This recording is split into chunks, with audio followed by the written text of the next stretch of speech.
Yo, what's up mga par? Nandito na kami sa bahay. Uy, Koke! Ay! Koke ah! Pumasok yung aso ko sa ilalim ng higaan namin. Koke! Ayan, pinapainan ko para lumabas doon. Ayun, nandun siya sa ilalim. Kasi hindi siya lalabas kapag walang pagkain. So ayun mga par, nailabas na natin siya doon sa ilalim ng kama. So ang ganap ngayon mga pare is papaliguan natin siya. Simula kasi nung umuwi kami ng Pampanga, hindi pa namin napapaliguan. At tingnan nyo na, nangayayat talaga siya pare. Dahil dito sa mga bulilit na apo namin. Ayan, 4 sila pare. Diba nung iniwan namin sila is buntis siya. So ito na. Hindi ako nakapag-vlog mga pare, medyo busy lang. So 1 month na sila pare. Ayan o. Mga pure biglets. Pure bigel mga pare. 4 sila, bali 5 sila, namatay yung isa pare, sayang. Pero bali 2 babae, 2 lalaki.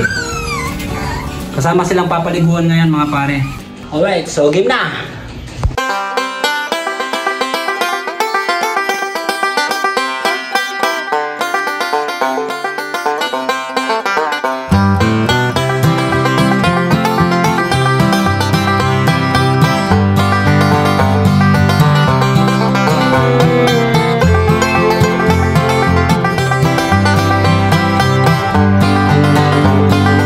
Nang i-blower ng napakalikot naming anak.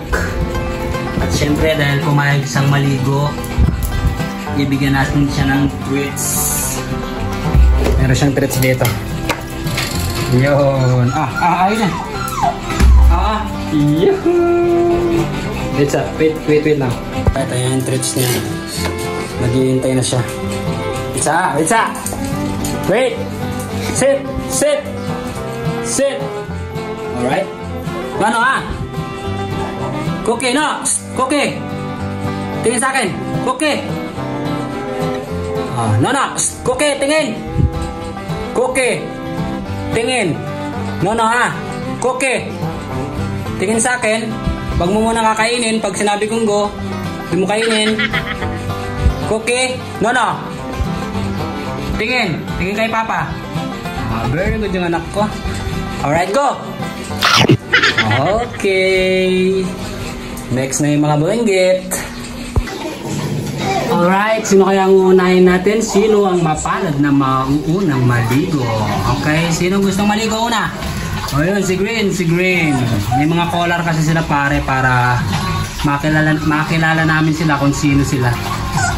So, may orange, may green, blue, at red.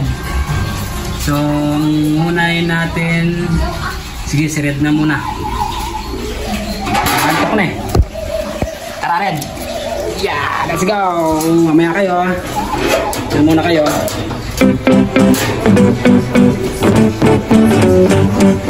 Alright.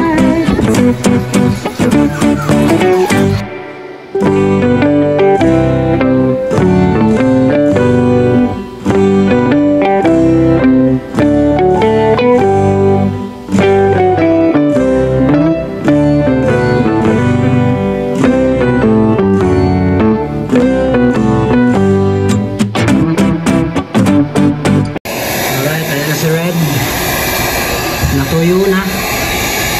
So, yung 3 naman na yun, naghihintay yung 3. So, napasok ko na sa kulungan nito. Red! Ayan na. Ang gwapong-gwapo si Red. Yeah! Red! Yeah. Ayan mga par, tapos na lahat silang maligo. Napaliguan ko na silang lahat. Ang sarap ng tulog nila dahil preskong katawan nila. O pati itong nanay malinis na rin yung nanay nila Ayan busog na, bagong ligo. Busog na rin itong mga to, bagong ligo na rin. Alright mga par, so hanggang dito na lang yung video. Siguro yung vlog namin ng pauwi sa Pampanga i-upload ko na lang, medyo late lang kasi yan mga pare. Kaya nauna muna to, nandito na kami sa Cebu ngayon mga par. Maraming salamat sa panonood mga par. Peace out and adios.